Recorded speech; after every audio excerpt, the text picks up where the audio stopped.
إذا إخواني السلام عليكم ورحمة الله. مرحبا بكم معنا دابا في الفيديو الثاني في هذا اليوم إن شاء الله اللي خرجنا فيه للغابة المنتزه الحضري لمدينة العرائش. وكما شفتوا في الجزء الأول كانت عملية تنظيف هذا المكان اللي حنا جالسين فيه وشفتوا شنو جمعنا منه. وكنتمنوا جميع الإخوان اللي يمشيو لشي منطقة اللي هي سياحية أو ترفيهية يجمعوا المخلفات اللي كيخليو وراهم ما يخليو حتى حاجة تما. دابا إن شاء الله في هذا الفيديو هذا غادي نحضروا واحد طاجين مغربي كما نقولوا. اللي غنستعملوا في هذا الطاجين هذا ان شاء الله غادي يكون عندنا عده اشياء، وغادي ان شاء الله تكتشفوا معنا داك الشيء تدريجيا كيف ما كتلاحظوا. هذه عندنا هنا الخضره جبناها من الدار مصيبه منقيه. عندنا هنا الدجاج هذا خذيناه البارح وعملنا له العطريه ودرناه في الفريغو باش كيتقلاصا، لان الدجاج غالبا ملي كيتقلاصا ويعاود يتفسخ كيكون هشيش كيكون فيه واحد المذاق مزيان بزاف. بسم الله. اذا الطاجين ديالنا غنبداوه باول حاجه غنديروا شي حاجه د البصله تكون على شكل دوائر.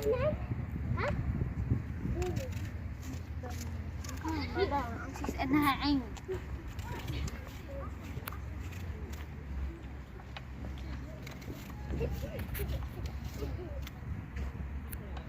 نديروا شي حاجه على شكل دوائر، وهاد البقيه غنديروها مع الخضره لاحقا. اول حاجه غنديروا خيزو حتى هو على شكل دوائر.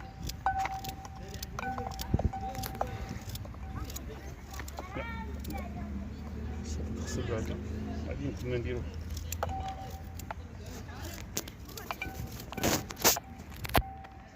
لوحه مع الخضره باش تغسل.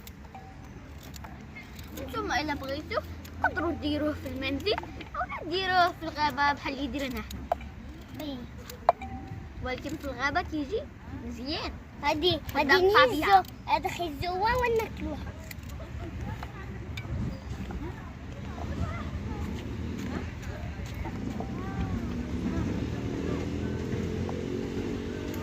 كما كتشوفوا نديروا بطاطس حتى هي دوائر. البطاطس كتجيب يمكن لكم ديروها كيف ما بغيتو نتوما. المهم انا كنعجبني نديرها دوائر كما كتشوفوا بهذا الشكل هذايا. هادشي اللي كيعجبني ندير. اللي بغا يديرها بنفس الطريقه ديالو يمكن يديرها. البطاطا كطيب دغيا ماشي مشكل. والان غادي نديرو الدجاج دوائر ديال الطماطم كبيره كما قلت لكم انه مثلج. وملي غادي يطيب غادي يولي هشيش ومزيون.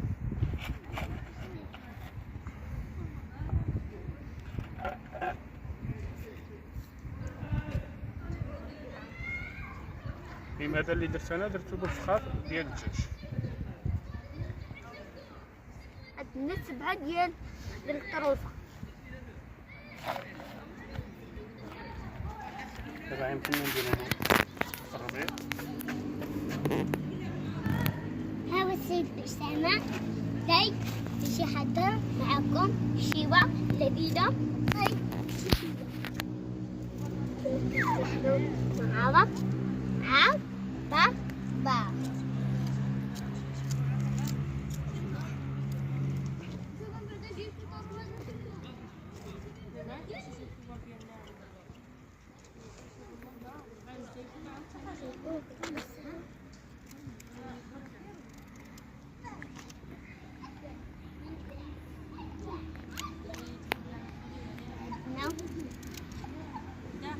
أنا بريء حاد. سنة أخلق.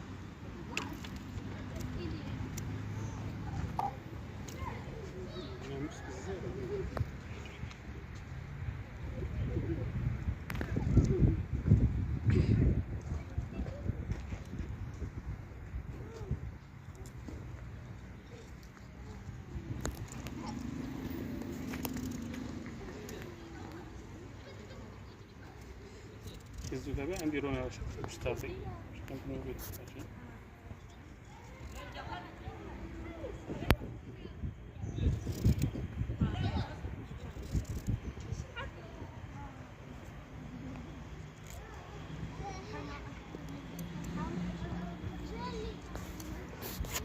البطاطس غنكملو البطاطا ديالنا كيفما بغينا.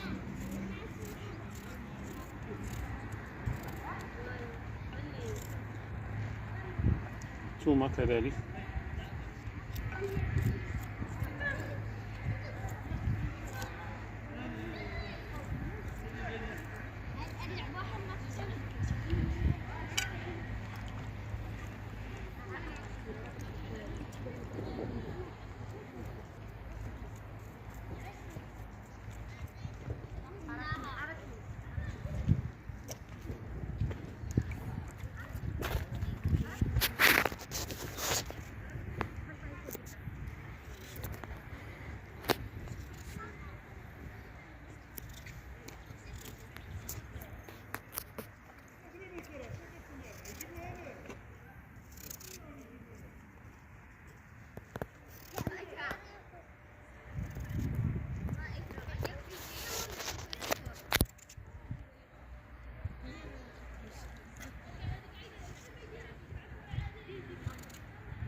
ديك هي البصله اللي خلينا في الاول، دابا غنديروها على شكل رفع صغار او خلطه.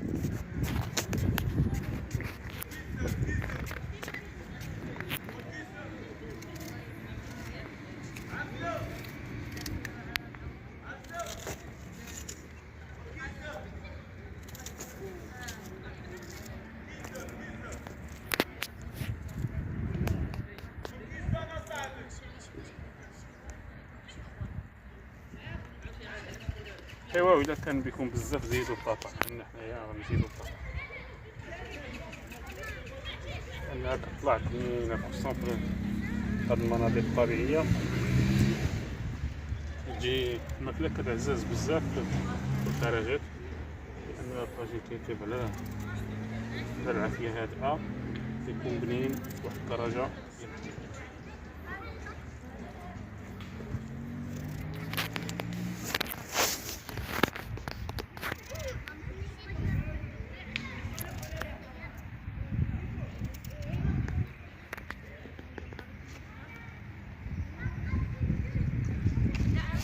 الطماطم غنديرو مطيشه وحده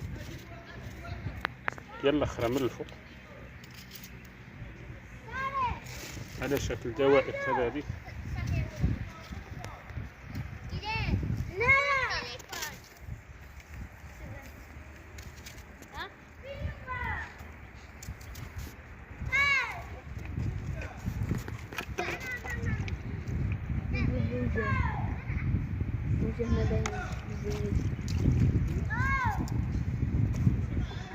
هادي عندي هنا العطرية توابل ديال العجين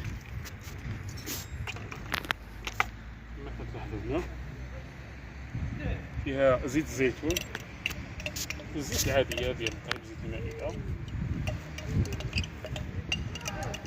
عملت مع هاد الزيت والعطرية تما كاملة، البزار، التحميرة، السكينجبير، الخرقوم الصفر اللي مطحون طبيعي ماشي ديال الصناعي، لأن الصناعي ما كنستعملوش، كنستعملو الخرقوم طبيعي كنطحنو بيدي عند العطار.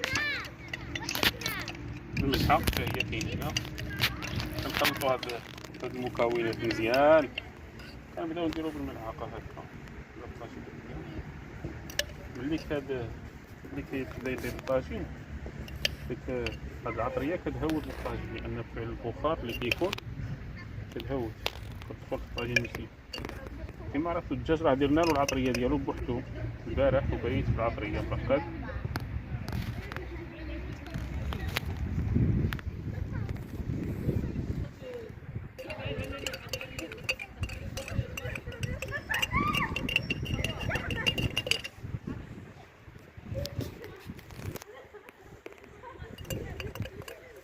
انا الطاجين ما كنديرلوش الماء نهائيا، ولكن دابا في حاله استثنائيه بقات العطريه هنا والزيت، غندير واحد شويه د الماء يمكن لي هبط بهم ديك العطريه اللي بقات، واحد شويه شويه ماشي قليل بزاف.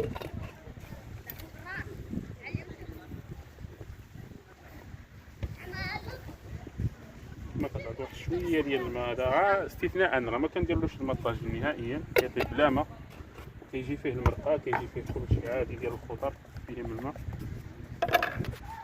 والان الطاجين ديالنا هو هذا، غادي نحطوه يطيب ان شاء الله ونشوفوا النتيجه ان شاء الله من بعد. اذا اخواني كما لاحظتوا الطاجين اللي حطيناه يطيب هو هذا النتيجه.